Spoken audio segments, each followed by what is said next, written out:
saya ini sakit-sakitan, tolong doanya Pak Ustadz.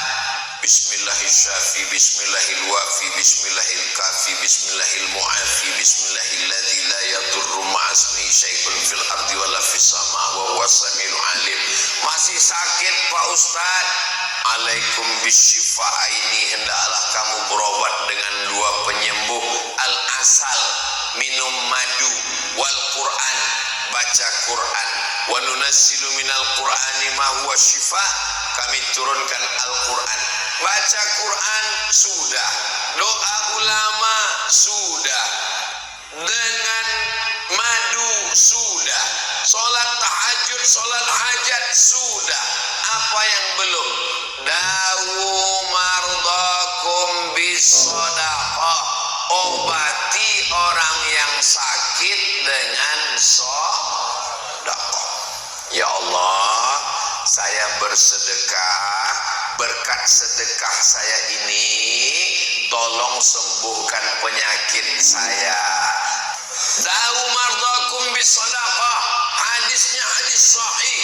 Ada seorang perempuan diperiksa di rumah sakit, ternyata ada kista sebesar uang logam di dalam rahim. Maka kata dokter, ini mesti diangkat karena kistanya ini akan membesar, kanker, bahaya. Akhirnya dia tahu tentang hadis dawu mardakum bisadaqah. Akhirnya dia bersedekah. Dicek lagi di rumah sakit, ternyata kistanya mengkerut, mengkecil, hilang. True story, kisah nyata, orangnya ada di Riau. Tak boleh saya sebutkan nama dan nomor handphone di sini, menjaga kode etik jurnalistik. Ibu, ini kistanya sudah sebesar logam, mau dioperasi. Gimana operasinya? Rahimnya mesti diangkat. Loh, nanti kalau diangkat gimana? Ya apa boleh buat? Kalau diangkat berarti tidak bisa hamil mengandung. Ibunya menangis, suaminya senyum.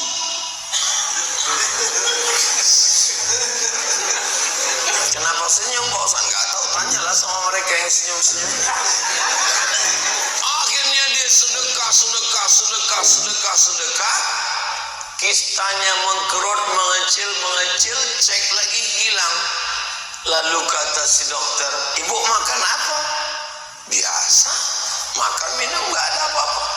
Tapi saya mengamalkan hadis Nabi, dawu mardakum bisadaqah, sedekah.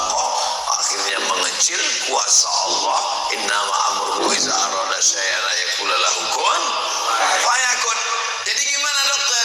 Ibu nggak perlu operasi, kistanya sudah hilang, rahimnya tetap ada, dan ibu masih tetap bisa mengandung. Ibunya tersenyum, sekarang suaminya yang nangis. Gagal program. Jadi ibu-ibu banyak-banyak bersedekah. Ini berada di dalam masjid ini, kami melihat dari sini ke sana seperti sedang berada di akuarium yang besar. Luar biasa. Dan saya yakin bapak di sana juga ngelihat kami seperti ngelihat ikan akuarium. Mereka kan cuma nggak bisa membalas. Kalau dia balas dia bilang, kami pun sedang melihat ikan mas koki.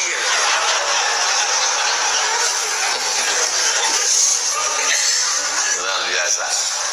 Kalau ibu bukan ustazah, bapak bukan penghafal Quran, tapi ingin dapat pahala mengalir seperti penghafal Quran dan ulama, selesaikan itu kelas-kelas, mengalir pahalanya. Allahu Akbar. Datanglah sahabat Nabi namanya Sa'ad. Siapa namanya? Sa'ad artinya bahagia. Ya Rasulullah, ummi matat, ibu saya meninggal. Apa atasaddaqu anha? kalau saya sedekah pahalanya sampai nggak ke ibu saya? Kata Nabi, tasoddaq, sedekahlah sangat, pahalanya sampai. Ayu sadaqatu afdal, apa sedekah yang paling afdal? Kata Nabi, suqya alma, memberi air minum. Jadi bapak ibu, kalau masjid kita sudah ada sumur bornya untuk mandi, untuk sholat, untuk wudhu, untuk cuci kaki, nggak usah lagi sedekah air. Tapi kalau belum ada, sedekah air bagus, mengalir sampai hari kiamat. Selesaikan yang belum selesai, hadiahkan pahalanya untuk almarhum ayah, almarhumah ibu, anaknya dapat, orang tuanya pun dapat, mengalir sampai hari kiamat, insyaallah.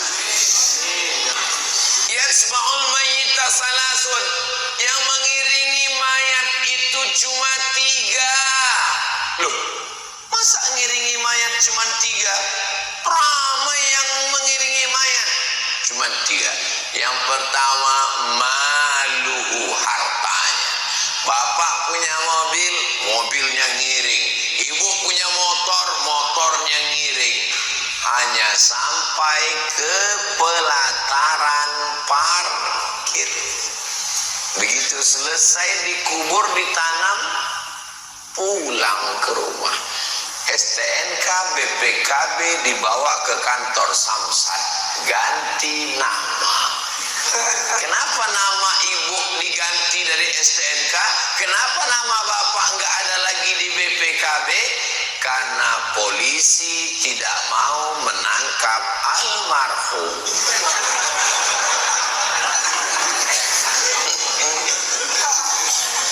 Nama kita tidak ada lagi di surat tanah. Surat tanah bapak, sertifikatnya setinggi tegak, diganti nama di mana? BPN, Badan Pertanahan Nasional, ganti. Kenapa? Karena orang pajak nggak peduli sama mayat. Yang diurus orang pajak cuman orang hidup. Kenapa Ustaz Somad itu kalau ngomong menyakitkan di hati ya? Enggak, saya orangnya begitu, nggak bisa saya berlemah lembut. Apalagi melihat masjid belum selesai.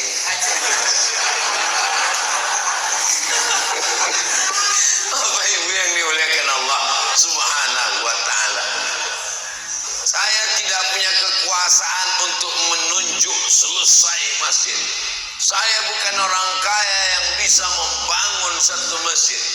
Tapi dengan hadis-hadis, ayat-ayat, saya berharap menggugah hati saya sendiri, kita semua, supaya selesai masjid, selesai bangunan, anak bisa sekolah, insya Allah masjid-masjid kita, setiap tempat sujud kita.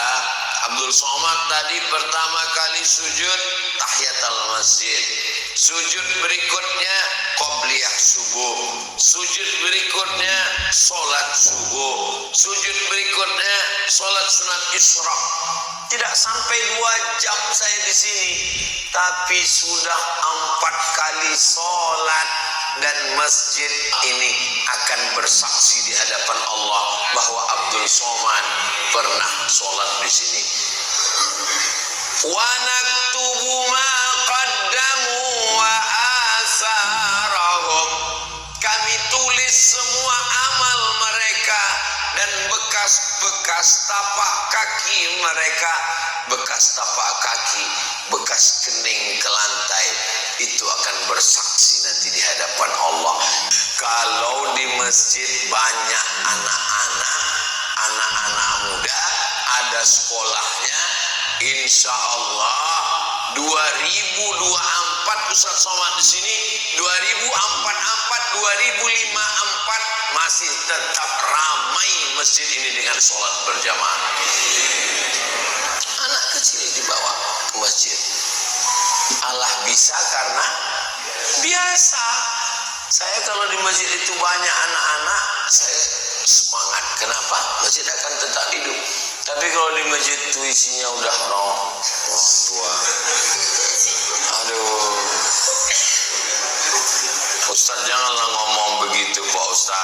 kami yang sudah tua ini kan tersinggung hati kami. Kunci dengar ceramah Ustaz Somad itu satu, jangan tersinggung. Karena beberapa jamaah tersinggung pulang meninggal.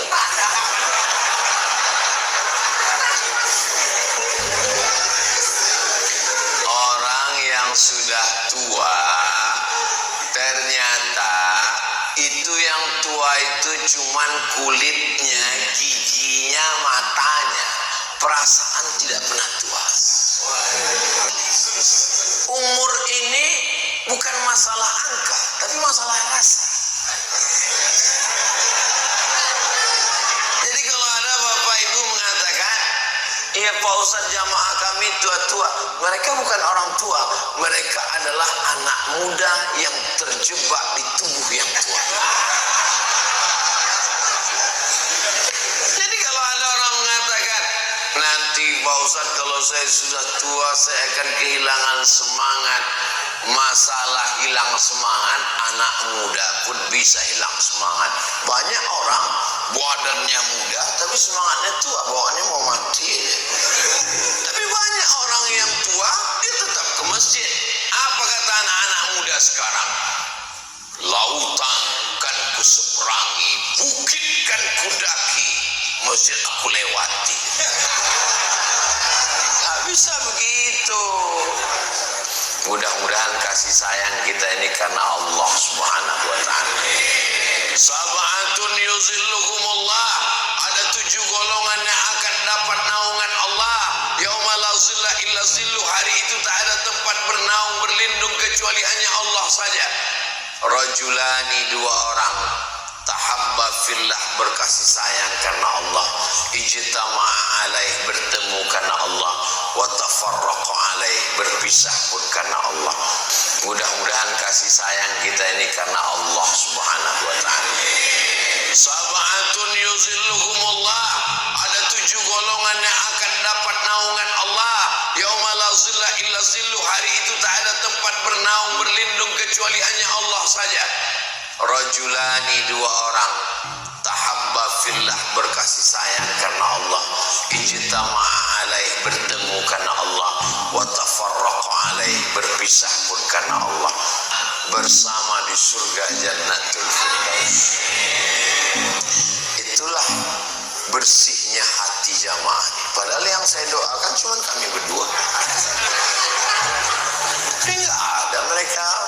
Waktu saya ngomong gitu, Allah kayak masuk surga aja. Mereka begitu bangganya, amin. Kenapa? Karena mereka tahu saat dia mendoakan saudaranya, Allah kirimkan malaikat. Apa kata malaikat? Amin walaka misluh, kabulkan doa orang ini, kau dapat yang sama seperti yang kau doakan untuk saudara. Saya yakin dan percaya ketika bapak ibu nanti masuk surga, mereka semua akan mencari, suami saya mana, suami saya mana. Alhamdulillah nggak transit di neraka ya bang. Istri saya mana, istri saya mana. Alhamdulillah masuk ke surga. Kemudian yang mereka cari berikutnya adalah ketua masjid mana. Rupanya ketua masjid, karena banyak juga ketua masjid masuk neraka. Saya pernah datang acara di masjid. Maksudnya di tempat saya maksudnya. Saya datang ke satu masjid, tablik akbar, maulid Nabi. Terus saya tanya, seingat saya pernah ke masjid ini ya Pak? Iya Ustaz Somad. Dulu Ustaz datang ke masjid ini yang bawa Bapak Anu. Oh iya Bapak Anu yang bawa saya kemari. Kemana dia sekarang? Itulah Pak Ustaz, sejak kalah pemilihan nggak pernah kesini lagi.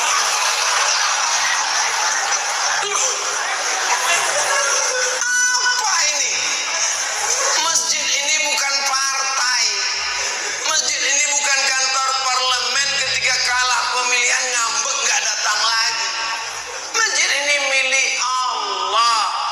Maka ketika kita kita bersama-sama membangun masjid ini, wa annal masajida lillah, milik Allah Subhanahu wa ta'ala. Setelah terbit matahari baru kelihatan, rupanya anak muda di luar semua. Begitulah adab anak muda ini.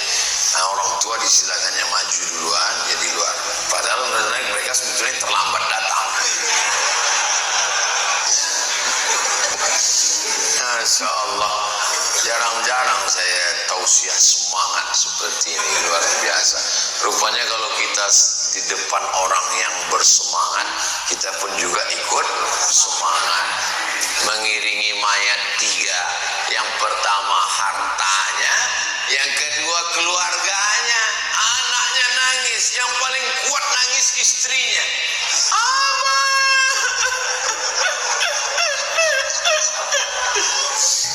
Nangis. Saya berapa kali ngelihat waktu acara pemakaman, istri itu saya lihat sampai menangis mau masuk ke dalam. Ustadz yang ada di situ melarang, jangan masuk Bu, jangan masuk. Saya diam aja. Saya diam. Saya sebetulnya mau melihat apa betul dia mau masuk. Mana ada? Gak usah serius sekali. Makanya kalau saya ada di pemakaman itu ada yang nangis, dia bilang masuk.